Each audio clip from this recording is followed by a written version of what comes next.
Bom dia, tudo bem? A paz do Senhor Jesus. Sejam todos bem-vindos. Sejam bem-vindas. Mais uma manhã, né? Para honra e glória do nome do Senhor. Bom dia, irmã Terezinha, tudo bem? Bom dia, Joana. Bom dia, Mi. A paz do Senhor Jesus. Como passaram ontem do jejum? Terminou certinho o jejum ontem? Quem está conseguindo fazer esse sacrifício por amor a Jesus? Para sentir ele um pouquinho mais, ficar mais sensível, né? Nós ficamos mais sensíveis quando nós jejuamos e buscamos o Senhor em oração nesse período. É maravilhoso o que o Senhor faz. Acaba que sendo um estilo de vida, né? Quando pega o hábito, a nossa mente entende o quão é importante, né? Fazer o jejum para buscar a presença do Senhor. Porque todas as vezes que nós sentimos vontade de comer, a gente entra em oração. É natural que a gente entra na presença do Espírito Santo, porque vem aquela vontade e a gente começa a entender que realmente é uma vontade, não é fome. Porque o nosso corpo tem muito que queimar, né? Tem muita gordura para se alimentar nesse período. E uma boa parte a gente passa ali descansando, né? A gente passa dormindo. Amém? Eu desejo que todas vocês vivam uma vida de jejum, uma vida jejuada, para a honra e glória do nome do Senhor, para que vocês se aproximem mais, sempre estejam mais sensíveis à presença do Espírito Santo. Amém? Vamos orar? Hoje nós vamos fazer a leitura do capítulo 5, né? De João, do livro de João. Deixa eu abrir aqui que eu ainda não... Eu estava olhando outras coisas, eu não abri. Mas vamos orar enquanto isso. Feche os seus olhos. Querido Deus e Pai Todo-Poderoso, eu glorifico ao Senhor esse ministério. Declaro que o seu Espírito Santo tem total liberdade em agir sobre a minha vida, através da minha vida, que não seja eu a falar, mas sim o seu Espírito Santo a trazer a palavra em espírito e em verdade.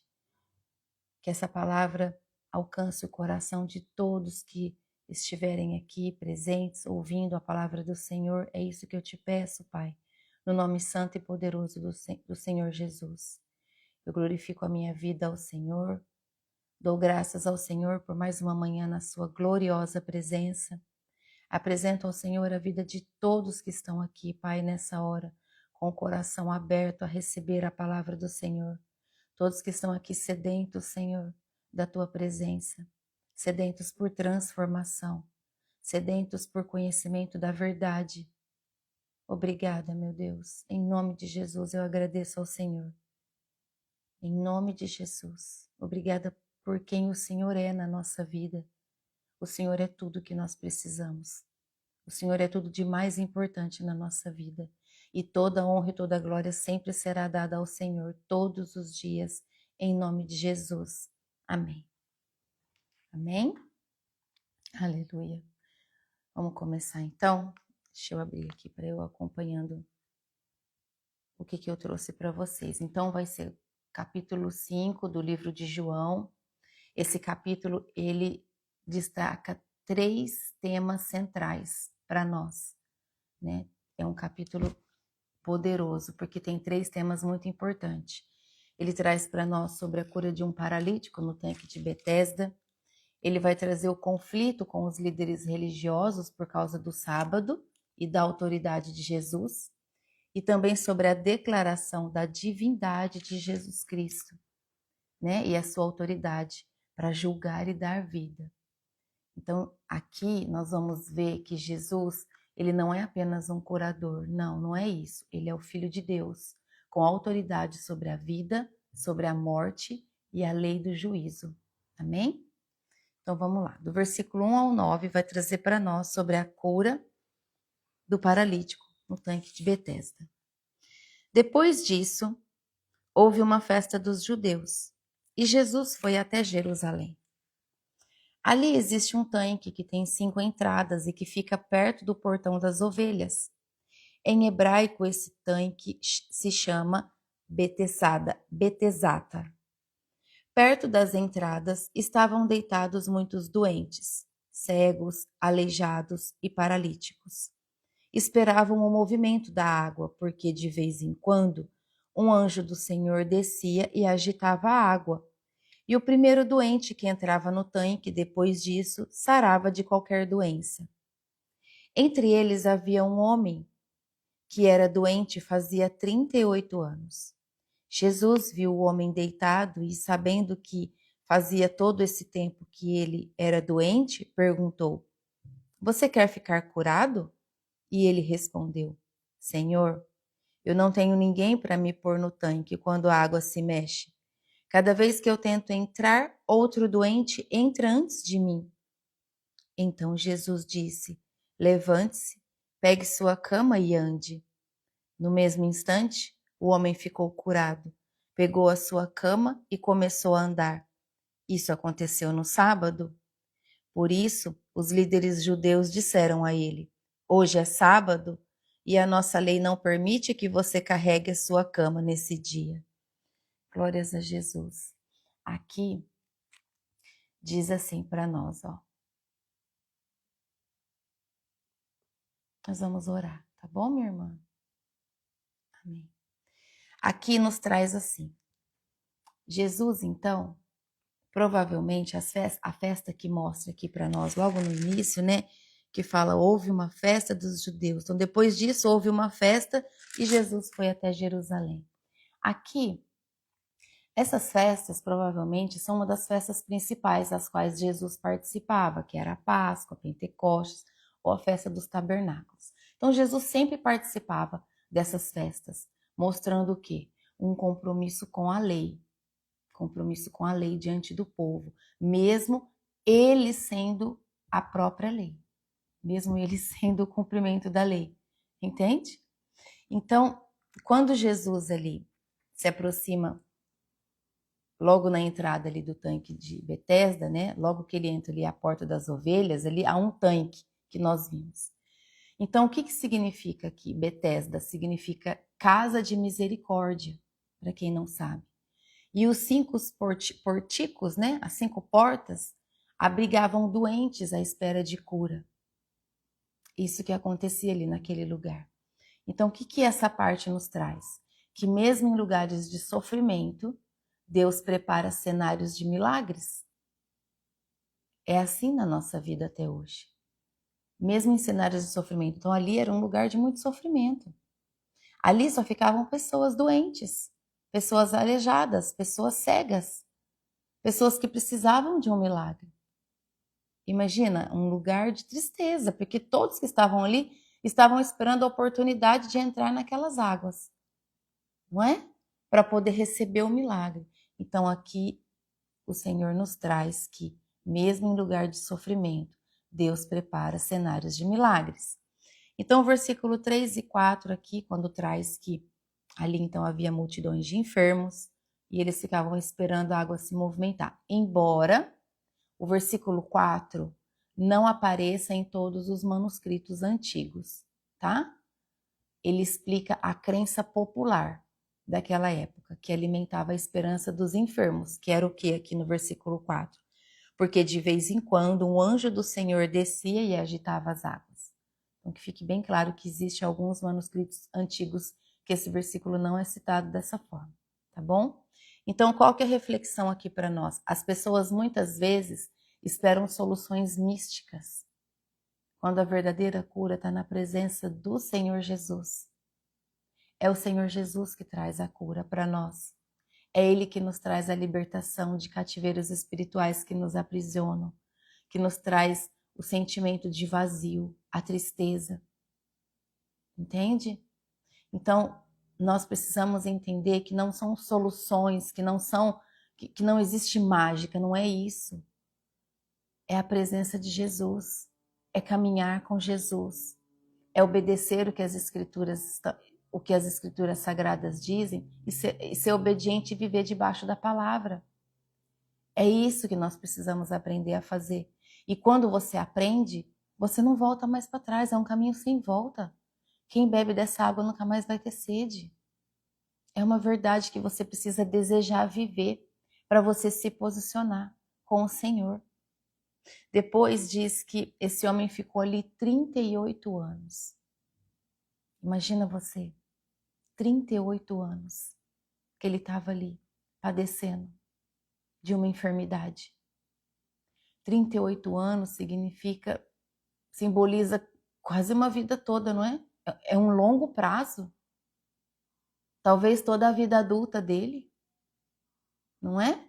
Se você pensa, imagina a idade que você tem hoje, 38 anos da tua vida lá, talvez é toda a vida adulta sua. É muito tempo. Então, mesmo depois de anos de sofrimento desse homem, Jesus não esqueceu dele. O que significa que Jesus não esquece de ninguém. Ele busca todos. Porque Jesus é misericordioso, ele é o amor. Jesus é o amor, é a verdade, é a vida, é fonte inesgotável de amor para nós. Ele conhece o nosso coração, nunca se esqueça disso. Depois no versículo 6, fala que Jesus viu ele lá e perguntou para ele, né? Você quer ser curado? Jesus perguntava a todos antes de curar. Ou Jesus perguntava, ou quem estava doente chegava até ele e pedia pela cura. Mas ele nunca chegou impondo mãos e falando, ó, eu te curo agora, você está curado. Não, ele não fazia isso. A pessoa tinha que chegar nele e pedir, abrir o coração. Ou ele perguntava. E aí a pessoa dizia assim, Senhor, eu quero ser curado. Então isso nos ensina que nós não devemos forçar nada a ninguém. Porque Jesus também não fazia isso, tá bom? Então quando Jesus perguntou para ele, você quer ser curado? Jesus só não viu ele. Jesus só não viu. Não só viu, seria essa a colocação mais certa. Jesus não só viu, ele soube. Ele sentiu compaixão e fez uma pergunta direta para aquele homem. Era muito tempo. Era um prazo muito longo de sofrimento. Então Jesus foi ali fazer uma visita para ele. Então Jesus não força o milagre. Ele quer a nossa resposta de fé e o nosso desejo de mudança. É isso que ele espera de nós. O nosso desejo de fé e a nossa transformação pela nossa mudança interna. Como que foi a resposta desse homem? Quando Jesus perguntou, você quer ser curado? O que esse homem falou ali? A resposta dele mostrou o quê? Desamparo, frustração, isolamento, não é? Ao invés dele imediatamente falar, eu quero ser curado, ele respondeu com frustração. Ele respondeu com, não tenho amigos, ninguém me ajuda, quando eu começo a ir, as outras pessoas vão na minha frente. Foi dessa forma que ele respondeu. Então, o que aqui nos traz? Que quando ninguém pode ou ninguém quer nos ajudar, Jesus pode e Ele quer nos ajudar. Entende? Glórias a Jesus. Obrigada, Jesus. Muitas vezes, você e eu, nós, precisamos observar quem são de verdade os nossos amigos. Se nós não só estamos rodeados de pessoas que estão vigiando a nossa vida, e se em algum momento de necessidade, nós vamos nos encontrar igual esse homem do tanque de Betesda, sem um amigo para nos aproximar do milagre. Deseje ter amigos como o aleijado que desceu do telhado. O aleijado que desceu do telhado tinha amigos de verdade. Aqueles amigos se esforçaram muito para levar ele até Jesus, para que ele pudesse receber o milagre. Eles não pouparam esforços. E o paralítico do tanque de Betesda não tinha amigos. Não tinham amigos verdadeiros para ajudar ele a se aproximar de Jesus e receber o milagre. É muito importante que cada um de nós fazemos essa análise. Quem são as pessoas que estão à nossa volta? Nós vamos saber quando nós falarmos de Jesus, porque Jesus vai te transformar Na verdade, ele já está te transformando. E quando você começa a falar do amor de Jesus, qual é a reação dessas pessoas? Pede para o Espírito Santo te dar discernimento. Que tudo que te atrapalha de viver a presença do Senhor seja tirado da sua vida. Em nome de Jesus. É isso que você deve pedir em oração. Em espírito e em verdade, para que o Senhor haja, para que o Pai entre com providência e Ele entra. Ah, como Ele entra.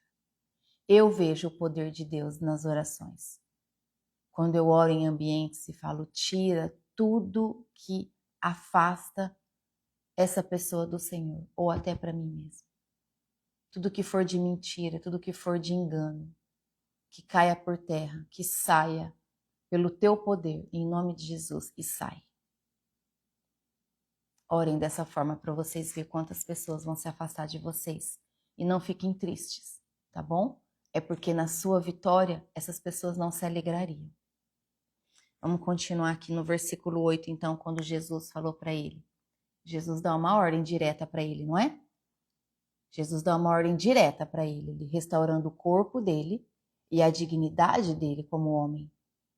Então, o milagre, ele exige uma resposta ativa à palavra, que foi o que esse homem fez. Ele respondeu a Jesus e Jesus operou o milagre ali, imediatamente sobre ele. Amém? Foi isso que o Senhor fez. Então, Jesus ordenou que ele pegasse a cama dele e fosse embora. Pegue a sua maca e ande. Pegue sua maca e vá, né? Pegue sua maca e ande, é a minha tradução. E ele começou a andar. Mas isso aconteceu num sábado. Então, o que mostra aqui? O milagre foi imediato, mas a menção ao sábado introduz o conflito religioso que seguirá agora. Então, Deus não está preso ao cenário do nosso calendário. Não. Deus não está preso ao nosso calendário. Ele vive em outro tempo. O tempo do Senhor é diferente do nosso. Ele age quando Ele quer, mesmo que Ele confronte tradições humanas, porque Ele é Deus e Ele é dono de tudo isso aqui. Ele é Deus. Então Ele é o dono de tudo. Nós precisamos abrir os nossos olhos para essa verdade. Nós precisamos abrir os nossos olhos para essa verdade. É uma hipocrisia a pessoa dizer assim, não, mas eu preciso respeitar o sábado. Ah, então tá bom. E no sábado, então, você não pode abastecer seu carro porque você está obrigando outra pessoa a trabalhar. Certo? Não pode sair para comprar nada porque então quem está te servindo, está te servindo. Se um filho ou uma filha seu passar mal, você também não pode ir para o hospital no sábado, porque você vai estar obrigando o médico a trabalhar para servir a saúde do teu filho. Entenderam, né? Deus não está preso no nosso calendário. Quando Ele quer operar milagres, quando Ele quer fazer as coisas acontecer, Ele vai fazer. O que nós precisamos parar é de viver em hipocrisia. É parar de querer viver regras religiosas vazias que não têm fundamento. Tá bom?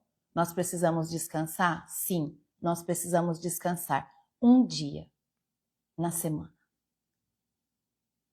Esse descanso é viver a presença do Senhor. Não trabalhar para receber dinheiro em sustento, mas tirar esse dia para estar na presença do Senhor. Estar em família. Viver o Senhor, ter o teu tempo com Ele, estudar as Escrituras, buscar conhecimento. Descansar. Descansar o teu coração na presença do Pai. É isso que significa. Tá bom? Agora, do versículo 10 ao 18 é o confronto, então, com os judeus sobre o sábado. Quando diz assim, versículo 10. Isso aconteceu no sábado. Por isso os líderes judeus disseram a ele, hoje é sábado e a nossa lei não permite que você carregue a sua cama nesse dia. E ele respondeu, o homem que me curou me disse, pegue a sua cama e ande. E eles perguntaram, quem é o homem que mandou você fazer isso? Mas ele não sabia quem tinha sido, pois Jesus havia ido embora por causa da multidão que estava ali. Mais tarde, Jesus encontrou o homem no pátio do templo e disse a ele: Escute, agora você está curado. Não peque mais, para que não aconteça com você uma coisa ainda pior. Olha só o que Jesus fala. Não peque mais, para que não aconteça com você uma coisa ainda pior. Versículo 15. O homem saiu dali e foi dizer aos líderes judeus que quem o havia curado tinha sido Jesus. Então eles começaram a perseguir Jesus porque ele havia feito essa cura no sábado. Então Jesus disse a eles: O meu pai trabalha até agora, e eu também trabalho. E porque ele disse isso, os líderes judeus ficaram ainda com mais vontade de matá-lo, pois além de não obedecer à lei do sábado, ele afirmava que Deus era o seu próprio pai, fazendo-se assim igual a Deus. Glórias a Jesus. Aqui traz para nós assim, que em vez deles celebrarem um milagre, os líderes se fixam na quebra do sábado. Olha quanta hipocrisia. Imagina uma pessoa nos tempos de hoje presenciar um milagre, um paralítico levanta da cadeira de roda, um cego volta a andar em um culto, em um sábado, e aí ao invés deles celebrarem a cura que Jesus está operando naquele ambiente, ele vai falar, mas não pode, é sábado. Misericórdia, né? Misericórdia. Aqui nos retrata que a religiosidade, ela seca as pessoas. Ela seca, porque ela ignora a vida e valoriza regras. Entende como os nossos olhos precisam ser abertos? Quantas escamas precisam cair dos nossos olhos? Tá errado não celebrar a cura. Quem não consegue celebrar uma cura está preso às regras humanas. Não é o homem que cura e nunca será, o homem não tem esse poder. É o Espírito Santo de Deus que vem e opera a cura em nome do Senhor Jesus, através do poder de Deus. Como não celebrar uma cura? Como não celebrar um diagnóstico que o médico deu ali e depois vai refazer os exames e não está lá mais, independente do dia que é? Nós precisamos ter a mente mais no reino do que na terra. Os nossos olhos precisam estar voltados às coisas espirituais e não às coisas da terra. As coisas da terra passam, acaba.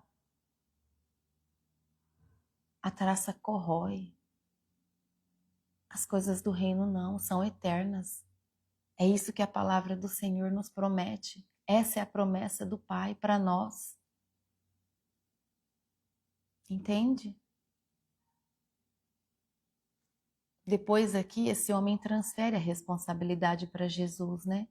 Sem ainda saber quem ele é, quando ali aqueles líderes falam, mas quem fez isso? Quem fez isso? Ele não sabe, porque na verdade ele não sabia ainda que era Jesus. Depois que ele soube.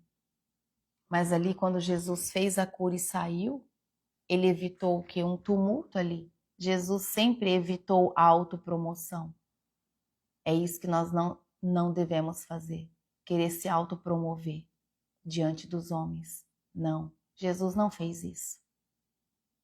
Nós não devemos fazer isso. Isso é muito perigoso aos olhos de Deus. Então Jesus ali, ele evitou uma autopromoção, mas ele deixou a marca dele ali no milagre, fazendo um milagre na vida daquele homem. Depois no versículo 14, traz para nós que quando Jesus encontrou aquele homem ali no templo, o que significou quando Jesus disse para ele? A cura, a maior cura é a do pecado, sabia? Que a nossa maior cura é quando nós nos arrependemos dos nossos pecados. Então Jesus, ele trata não só do corpo, mas da alma, chamando ao arrependimento. Quando o Senhor Jesus entra na nossa vida, ele nos chama ao arrependimento. E essa é a nossa maior cura. Começa aí. Do que adianta andar se continua longe de Deus? Do que adianta? Por isso Jesus alertou aquele homem. Vá, não é isso que Jesus disse aqui? Escute. Você agora está curado. Não peque mais, para que não aconteça com você uma coisa ainda pior. Então é isso. Do que adianta andar e continuar longe de Deus? Jesus dá esse alerta. Olha que forte isso. Não se esqueçam. Jesus nos chamando ao arrependimento dos nossos pecados. Essa é a maior cura da nossa alma. E depois todas as outras acontecem de forma natural, transbordante de amor e da presença do Senhor. Depois no versículo 15, quando o homem sai dali e vai se encontrar com os líderes judeus, né? Para dizer que então quem tinha curado era Jesus. Ele vai fazer isso, então ele vai dizer, por quê? Porque os homens tinham perguntado e ele foi lá levar a resposta, né? Era Jesus que tinha curado. Por isso os judeus perseguiam Jesus, porque ele fazia todas as coisas, ele fazia milagres, e ele fazia milagres inclusive no sábado, para mostrar que ele era o próprio cumprimento da lei. Mas as pessoas cegas espiritualmente não tinham essa capacidade, porque o legalismo religioso cega as pessoas para o bem. Não deixa as pessoas enxergar o bem que está acontecendo ali. E com isso, rejeitam o verdadeiro Messias. Tá? É isso que acontece ali. Então, Jesus declara igualdade ao Pai, não foi? Que ele falou aqui? E quando ele fala isso, ele gera um escândalo para os judeus. Ah, ele está falando que ele é igual a Deus. Isso é um absurdo, é escândalo. Aí começou a aumentar mais ainda a vontade deles de matar Jesus. Entenda que Jesus não quebra a lei. Não. Jesus não faz isso. Ele cumpre a lei. Mas ele cumpre em sua essência verdadeira, que é o amor e a vida. A essência verdadeira de todas as leis é o amor e a vida. Tudo que for contrário a isso, sofrimento, aflição, humilhação, não provém da essência da lei verdadeira. Não provém. São regras humanas, leis humanas impostas para manter as pessoas presas em cativeiros espirituais, religiosos. Tá bom? A oposição cresce ali naquela hora. Isso acontece. E a rejeição ao milagre se torna rejeição ao Salvador. Olha como isso é forte.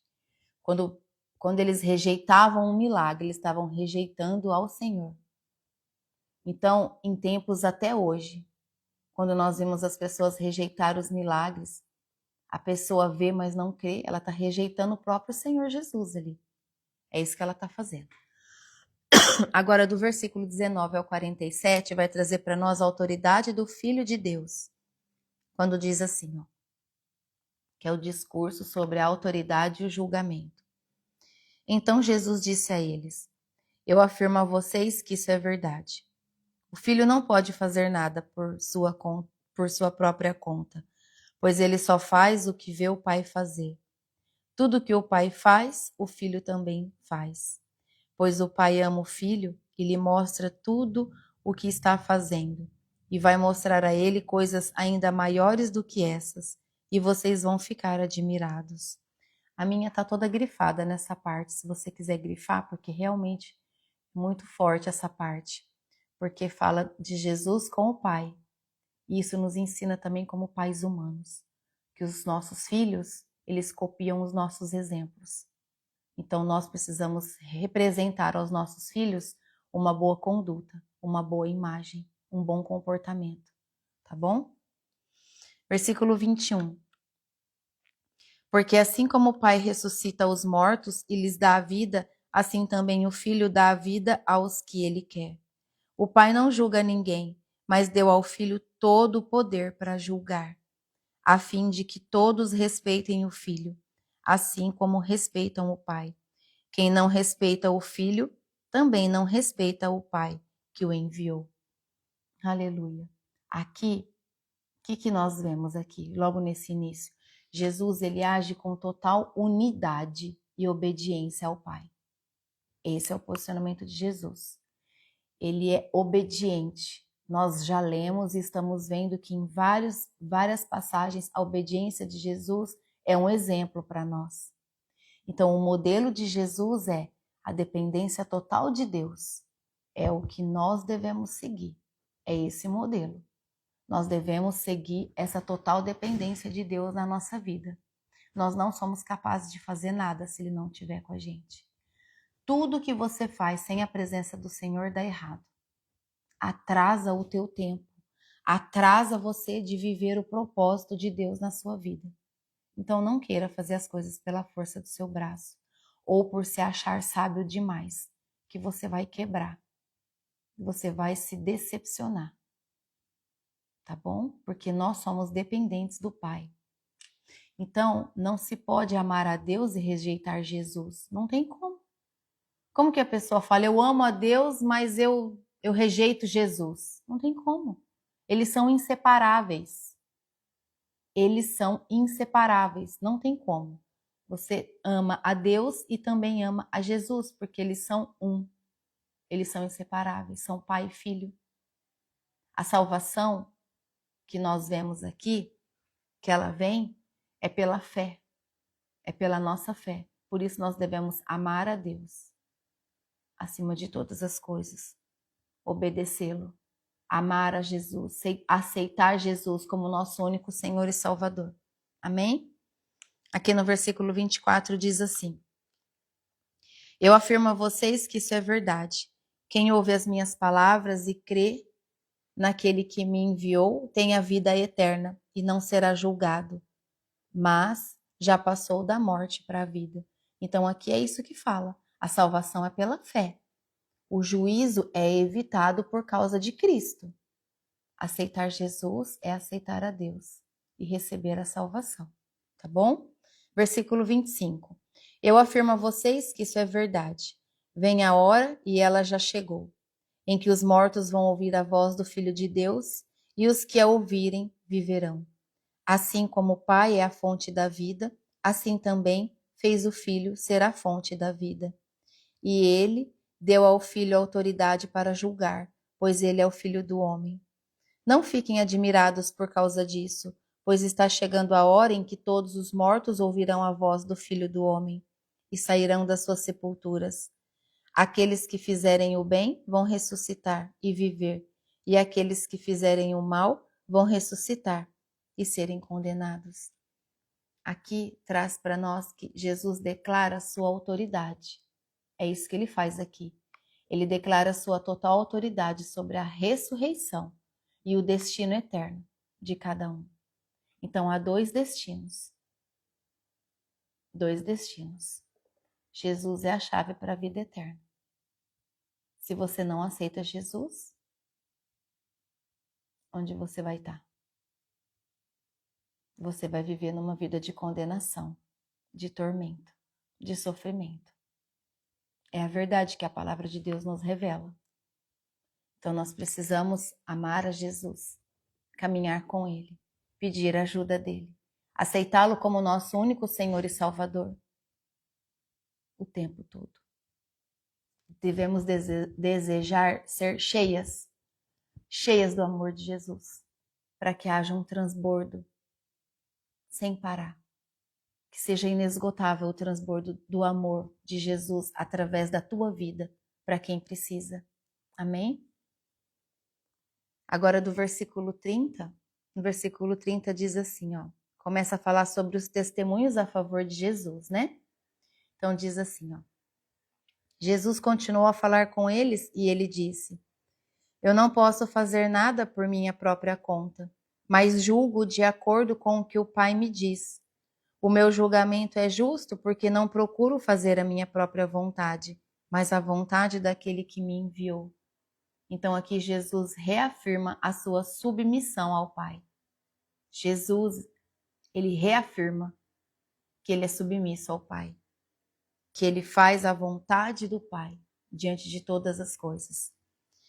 Versículo 31.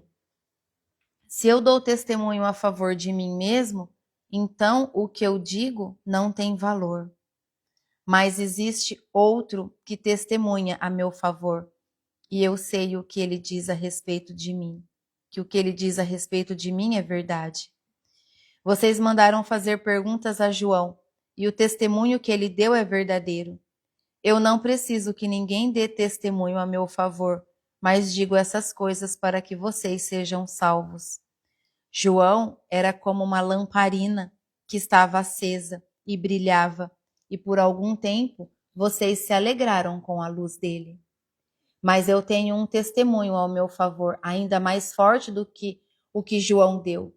São as coisas que eu faço, as quais o meu Pai me mandou fazer. Elas dão testemunho a favor de mim e provam que o Pai me enviou. Também o Pai que me enviou testemunha a meu favor. Vocês nunca ouviram a voz dele, nem viram o seu rosto. As palavras dele não estão no coração de vocês, porque vocês não creem naquele que ele enviou. Vocês estudam as Escrituras Sagradas porque pensam que vão encontrar nelas vida eterna. E são elas mesmas que dão testemunho ao meu favor. Mas vocês não querem vir a mim, a fim de ter vida. Eu não procuro ser elogiado pelas pessoas. Quanto a vocês, eu os conheço e sei que não amam a Deus com sinceridade. Eu vim com a autoridade do meu Pai e vocês não me recebem. Quando alguém vem com a sua própria autoridade, esse vocês recebem. Como é que vocês podem crer se aceitam ser elogiados pelos outros e não tentam conseguir os elogios que somente o único Deus pode dar? Não pensem que sou eu quem vou acusá-los diante do Pai. Quem vai acusá-los é Moisés, que é aquele em que vocês confiam. Se vocês acreditassem em Moisés, acreditariam também em mim, pois ele escreveu a meu respeito. Mas se vocês não acreditam no que ele escreveu, como vão acreditar no que eu digo? Glórias a Jesus. Aqui, Jesus cita 4 testemunhos de sua autoridade. É isso que ele nos traz. Ele traz João Batista como um grande testemunho, as suas obras através dos milagres, a voz do Pai, né? O Pai como sendo a voz e o testemunho que o Pai traz através da vida de Jesus e as Escrituras Sagradas. Jesus apresenta aqui esses 4 testemunhos sobre a autoridade. Então aqui nós vemos que Jesus não exige fé cega. Ele aponta provas consistentes. Jesus mostra aqui provas consistentes. Entende? Ele traz com muito amor, com muito zelo, cada testemunho aqui, fazendo com que o coração de todos que ouvirem essa palavra sejam alcançados a entender que ele nunca buscou elogios, porque ele não estava aqui por ele estava aqui pelo Pai. Jesus veio pela vontade do Senhor. E tudo o que ele fez foi de acordo com o que o Pai pedia para que ele fizesse. O tempo todo, o Senhor Jesus foi obediente e submisso ao Pai. Então, quando Jesus acusa os líderes de buscarem a glória entre si e não de Deus, Jesus está alertando eles, presta atenção. Vocês estão buscando a glória entre vocês ao invés de buscarem a glória de Deus? É isso mesmo? É preciso ter muito cuidado com isso. A glória de Deus nunca será nossa. É preciso ter muito cuidado. Buscar a aprovação humana nos afasta da verdade divina. Nós precisamos sempre nos posicionar como servas, discípulas, amando a Jesus, servindo ao Senhor no reino. Mas a glória é toda dele. Se em algum momento acontecer do Senhor Jesus operar um milagre através da sua vida, você vai orar por uma pessoa e ali aquela pessoa recebe a cura, a glória não é sua, cuidado. Porque é natural que a pessoa venha e te abrace e te e te abraça e comece ali a glorificar e a encher você. Não, não, não é você. Na mesma hora você fala, toda a glória é de Deus, toda a glória é do Senhor, a glória não é minha. Eu não fiz nada. Quem faz é o Senhor. Quem faz é Jesus. É o poder do nome de Jesus que traz a cura, que traz a libertação. Amém? Jesus aponta aqui que eles liam as Escrituras, é verdade, mas eles não viam o Messias que era anunciado nas Escrituras. Então, aqui o que Jesus nos traz? Que o conhecimento sem revelação gera cegueira espiritual. Não adianta nada você ler e não buscar o conhecimento para receber a revelação, porque traz cegueira espiritual. Desculpa. Entende? Amém? Então, aqui num resumo desse capítulo 5, nós vimos que acontece a cura no tanque de Betesda, certo? Jesus fez o que ali? Jesus vê o invisível, ele age com compaixão e restaura além do físico daquele homem. Porque ele leva aquele homem ao arrependimento dos seus pecados. Leva para ele a cura, não só física, mas a cura da alma, que é o arrependimento dos pecados. Nós vimos sobre o legalismo dos judeus, que são regras sem amor. Regras sem amor geram perseguição e não adoração. A pessoa é perseguida. Quantas pessoas eu vejo que são perseguidas nas igrejas? Quantas pessoas até hoje são perseguidas? Por quê? Porque aquela ovelha, o olho dela abre mais espiritualmente do que o olho do próprio pastor. E quando a ovelha vai levar o pastor com todo o amor ao que ela está vendo e vivendo, o pastor repreende e ali começa uma perseguição. E ele precisa de muita oração. Muita oração, porque Deus nos quer nos pés dele. É a ele que nós temos que obedecer. Nós devemos respeitar toda a autoridade. Nós devemos respeitar os nossos líderes acima de nós, desde que não esteja corrompendo as verdades da Escritura. Tá bom? É a verdade que prevalece. Em nome de Jesus. Nós vimos também que Jesus mostrou de autoridade. Jesus tem autoridade, porque Deus dá a ele autoridade. O Pai capacita ele em poder e autoridade. Então ele tem poder para curar, para julgar e para dar vida eterna. É o nome do Senhor Jesus que opera todos esses feitos, até nos dias de hoje. E que Jesus é a unidade com o Pai. Jesus age em completa submissão ao Pai. Eles são inseparáveis. Não tem como separá-los. Ama a Deus e ama Jesus também. Não tem como amar a Deus e rejeitar Jesus. E falou também aqui sobre a fé salvadora. Quem ouve e crê tem vida eterna. Quem ouve e crê tem vida eterna. Tem pessoas que não sabem ler, mas ela ouve a palavra. E do ouvir a palavra, ela crê. E ela tem fé.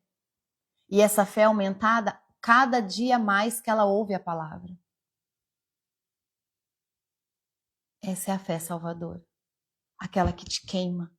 Aquela fé que queima no teu coração e te coloca em posição na presença do Senhor. Que derruba toda a cegueira espiritual. Porque aqui falou da cegueira espiritual também.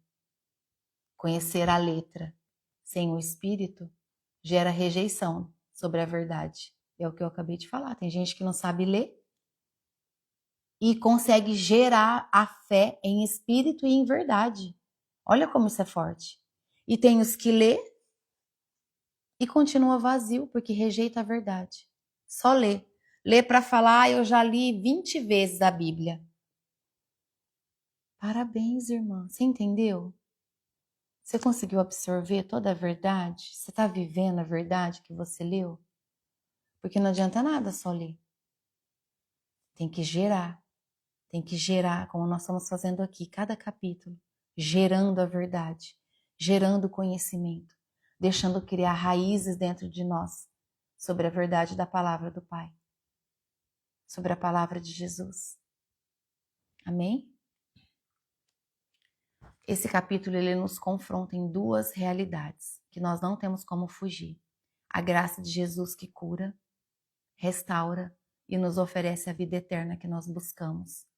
E a religiosidade cega, aquela que rejeita o próprio Deus por causa de suas regras e tradições. Então a pergunta de Jesus, ela ainda até hoje ela ecoa. Quer ser curado? Até hoje essa pergunta ecoa entre nós, no meio de nós. Queres ser curado? Você quer ser curada? No teu físico, no teu emocional ou na tua parte espiritual? Você deseja receber a cura? Jesus continua disposto para te curar. Mas o milagre só acontece quando respondemos com fé e obediência. Quando nós nos posicionamos com fé e obediência. Quando o desejo do arrependimento dos nossos pecados começa a queimar no nosso coração. Jesus está disposto. O tempo todo Ele está disposto, te esperando para te curar. Seja qual for a sua enfermidade, Ele quer te curar. Seja qual for a sua ferida, Ele pode te curar. Você só precisa se entregar em espírito e em verdade. Amém? Em nome de Jesus? Obrigada, Jesus. Obrigada por tudo que o Senhor tem feito. São tantas as vidas que estão sendo restauradas, mulheres que estão sendo levantadas, esposos estão sendo levantados também. Glórias a Jesus. O mais lindo, o maravilhoso, é quando nós vamos fazer uma coisa que fazíamos e ali na hora a gente lembra que não é mais bom, que é errado e a gente recua. Nessa hora nós entendemos que nós estamos sendo conduzidos pelo Espírito Santo. E aí é sinal de celebração.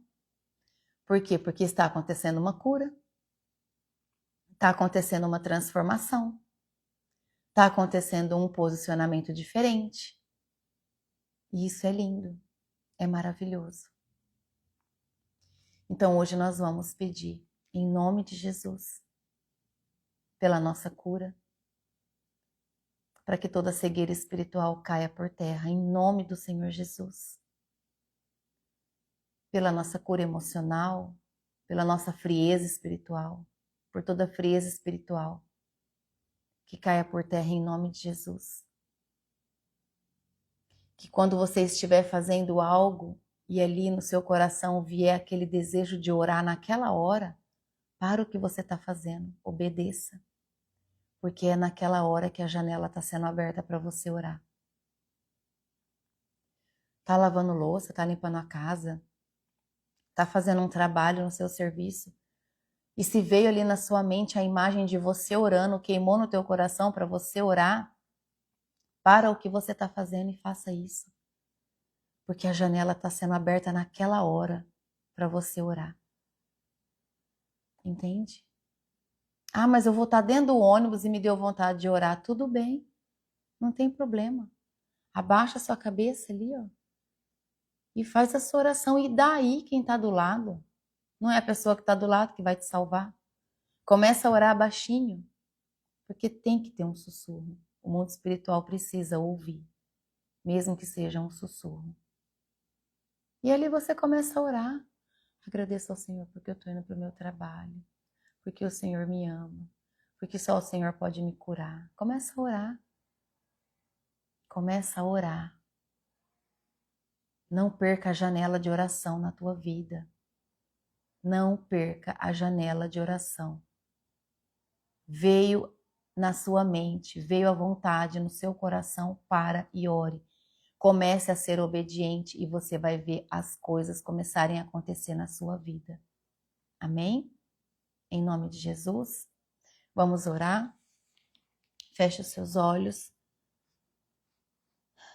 Curve sua cabeça, coloque a mão no seu coração, sinta a oração, sinta o agir do Espírito Santo sobre a sua vida, em nome de Jesus. Querido Deus e Pai Todo-Poderoso, na autoridade do nome santo de Jesus, Pai, eu glorifico ao Senhor por tudo que nós ouvimos na manhã do dia de hoje, pela sua palavra gloriosa, por tanta verdade dita, Pai, a cada um de nós. Em nome de Jesus, eu agradeço ao Senhor por essa oportunidade de estarmos na sua santa presença. Eu apresento ao Senhor a vida de todos que estão aqui agora, meu Pai. Peço que o seu Espírito Santo visite a casa de cada um que está aqui, cada filha, cada filho do Senhor que está aqui presente. Visite a casa deles, em nome de Jesus. Derrama, Senhor, a tua luz, a bênção da saúde, em nome de Jesus.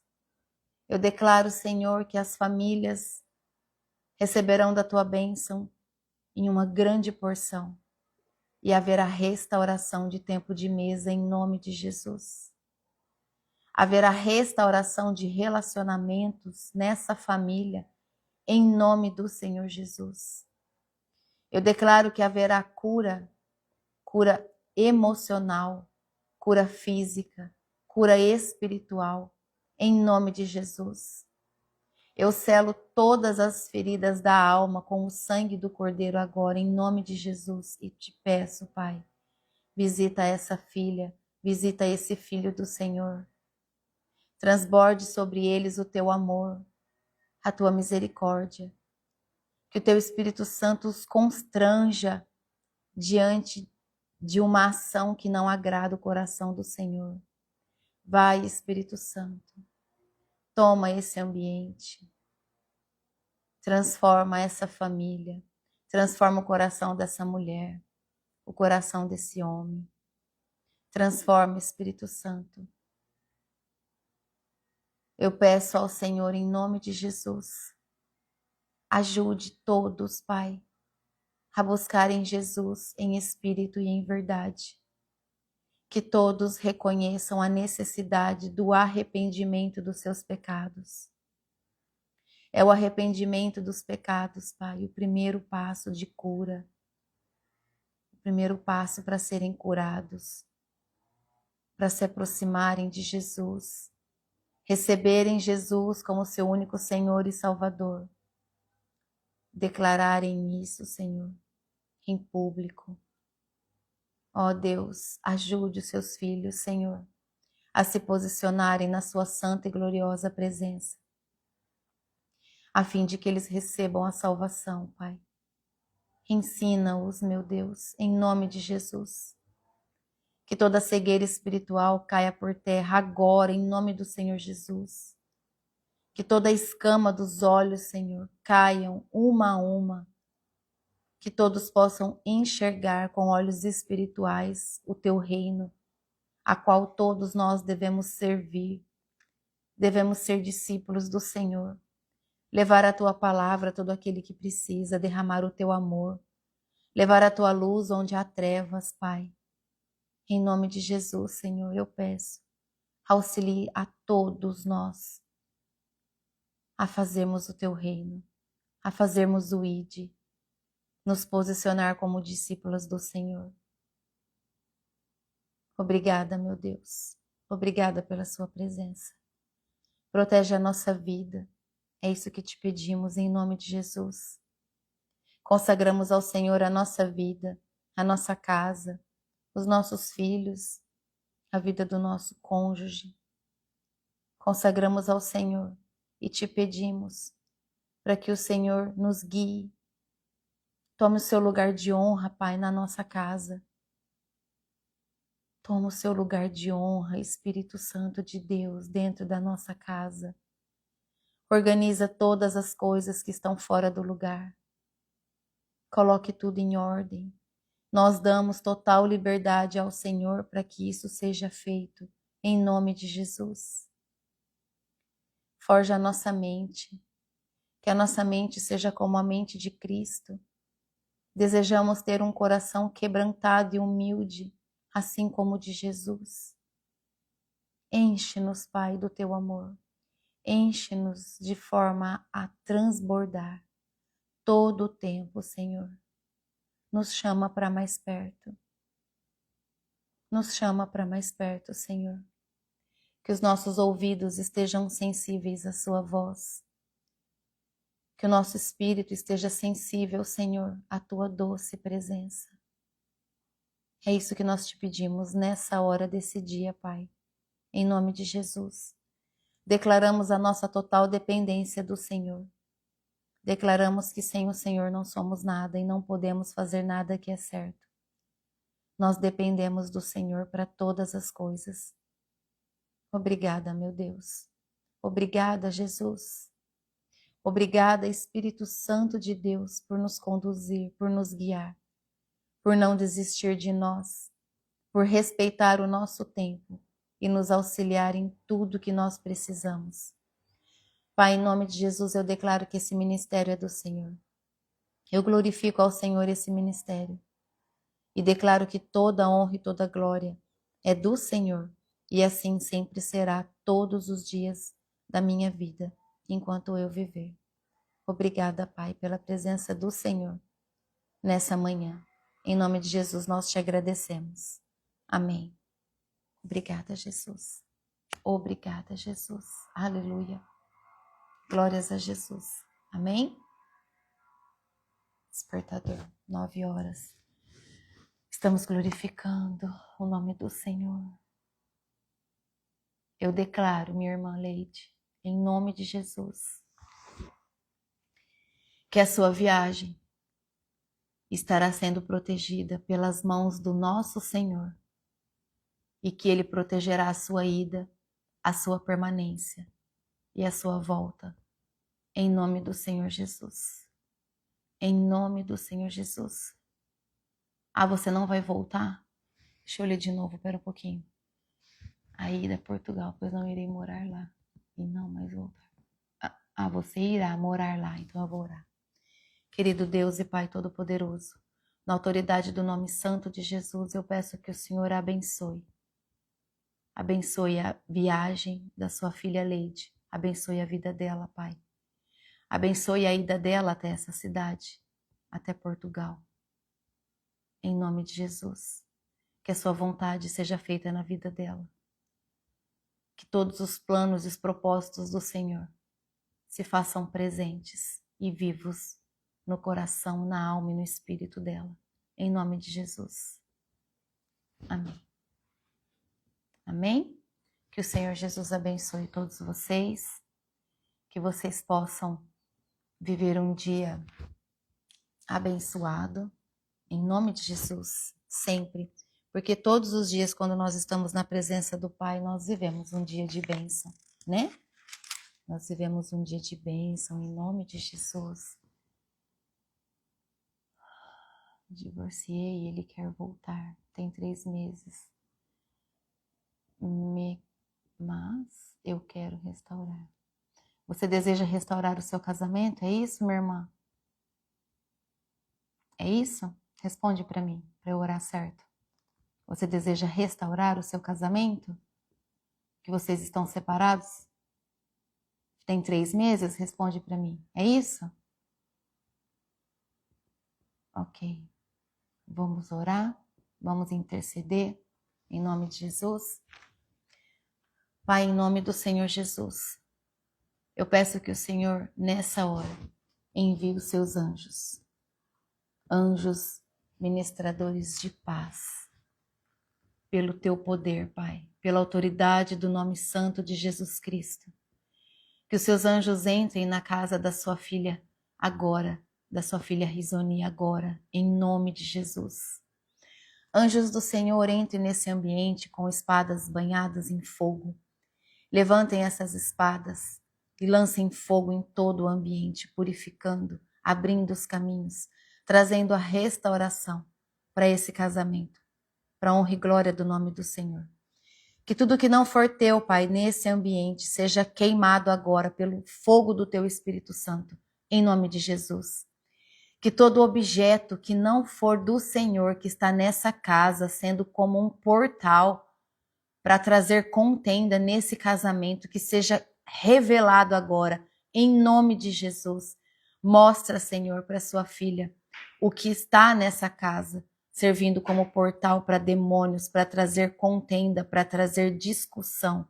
Em nome de Jesus, eu declaro que esse casamento será restaurado pelo sangue do Cordeiro. Eu declaro que esse casamento será restaurado pela autoridade, pelo nome de Jesus Cristo, pelo amor de Jesus a vocês, por essa família.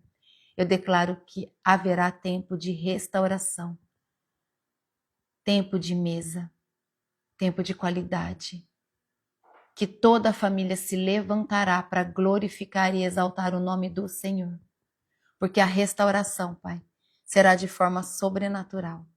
A restauração, Senhor, será melhor do que no início, porque a presença do Senhor se faz agora nessa casa. É isso que eu te peço e é isso que eu declaro no nome santo e poderoso de Jesus. Amém. Obrigada, Jesus. Obrigada, meu Deus. Amém? Que o Senhor abençoe cada um de vocês. Que vocês vivam um tempo de glória, um tempo de presença, um tempo de verdade, um tempo de posicionamento, um tempo de busca a cumprir os princípios que a palavra do Senhor nos pede. Que vocês vivam um tempo glorioso, um tempo estrondoso na presença do Senhor, porque o Pai está pronto para derramar. A glória do Pai está baixinha, a nuvem de glória está baixinha sobre a terra. Nós precisamos levantar mais as mãos, clamar, pedir, glorificar o nome do Senhor, viver mais as coisas do reino e não nos apegar tanto às coisas do mundo. Amém? Em nome de Jesus. Todas as brechas da nossa casa devem ser fechadas para que a glória de Deus desça. Deixa eu falar uma coisa para você, principalmente para você, minha irmã, que pediu oração para a restauração do seu casamento. Para todas nós, devolver o dízimo é muito importante. É muito importante. A retenção do dízimo destrói o nosso lar. A retenção do dízimo é alimentar Satanás. E aí ele entra na nossa vida e faz o que quer. E faz a bagunça que quer. Ele mexe toda a parte financeira da nossa casa. E a parte financeira é uma área muito pesada. Que se o casal não tiver uma estrutura espiritual, eles não aguentam. Muitas separações acontecem por causa da área financeira. Então, nessa manhã, eu venho dizer a você, não retenha o dízimo. O dízimo não é você não está dando, não, você está devolvendo, porque se você recebe é porque o Senhor te abençoa. Então você tem que devolver no altar do Senhor. Não retenha. Deseje ter uma vida certa. Se está escrito ali, foi colocado, que a 10ª parte será devolvida ao Senhor, como agradecimento, como gratidão. Faça isso, em nome de Jesus, em nome do Senhor Jesus. Seja em forma de alimento, seja em forma de cesta básica. Eu não quero dar o dinheiro, então não dá. Pega o valor, compra tudo em cesta básica e dá em cesta básica, mas não retém. Não retenha o que é de Deus. Dai a Deus o que é de Deus. É isso que nós precisamos fazer. Amém? Não podemos. Quando a gente abre uma porta, gente, Satanás é mamon, dinheiro é mamon. Entende? O poder do dinheiro no mundo espiritual. Obrigada, minha irmã, por trazer a verdade aqui para nós. Olha como que o Espírito Santo fala. Entende? Nós poderíamos pensar, não tem nada a ver isso que ela está falando. É porque não sou eu mesmo que estou falando. É o próprio Senhor que fala. Então, não permita isso mais. Feche as portas, as brechas. Feche todo o canal aonde Satanás pode operar. precisa voltar a dizimar. Então, se vocês desejam voltar, né, à restauração desse casamento, sentem, conversem. Isso também serve para quem já vive junto, mas que não está acontecendo o dízimo. Converse, olha, nós precisamos começar de novo, mas de uma maneira certa. Nós precisamos começar de novo, mas posicionados em espírito e em verdade na presença do Senhor. Então nós vamos voltar a dizimar. Nós vamos ter uma rotina na nossa casa de oração. Todos os dias nós vamos orar juntos antes de deitar. Tem filhos? Chama os filhos. Vamos orar juntos todos. Escolhe um ambiente, no meio da tua cozinha, na sala, aonde for. Todos. Vamos orar antes de descansar. Agradece o dia, agradece a comida, agradece o trabalho, agradece as vendas, em nome de Jesus, e vai descansar. Muda a rotina da casa, começa a blindar essa casa com o ambiente da glória de Deus. Para que não fique sempre essa vida de nada e se afoga. Eu nado mais um pouco e estou me afogando. Não consegue chegar na areia da praia. Está sempre ali naquela, sabe, naquele fôlego, naquela sobrevida. Não, a gente precisa viver a palavra. E é tão fácil quando a gente é obediente. É fácil. Busque ao Senhor, ó. Então, todos os domingos ou todo dia que for, nós vamos no culto. Ah, eu não posso ir nesse domingo. Tudo bem, assiste um. Vocês não estão aqui comigo estudando na presença de Deus? Vocês não estão aqui se edificando, aprendendo? Quantas esposas aqui que me traz, que depois coloca para o esposo ouvir? Que na hora de descansar o esposo quer ouvir? Outros esposos que são motoristas, que ouve da palavra que ela estuda aqui junto com a gente, que vai ouvindo na estrada? Está se edificando. Há essa necessidade de buscar pela presença do Pai, entende? Nós não podemos parar. Em nome de Jesus. Em nome de Jesus. Queira caminhar assim, ó, de mão dada com o Pai, em tudo. Em tudo que você fizer. Senhor, o Senhor está se agradando? O Senhor está se agradando da roupa que eu vesti hoje? Tá bom pro Senhor? Se te constrange, irmã, tira a roupa, vai se trocar. Porque não tá mais combinando com você aquela roupa a vácuo, sabe? Te cobre daqui até o tornozelo, mas você tá embalada a vácuo. Entende? Vigia. Chama o Espírito Santo para participar de tudo. Tem coisa que não vai mais combinar com vocês. Amém? Deus abençoe vocês. Que manhã gloriosa. Deus abençoe cada um de vocês. Amém? Em nome de Jesus. Amanhã nós estaremos aqui, às 8 horas de novo, para lermos o capítulo 6. Em nome de Jesus. Tchau. Deus abençoe vocês.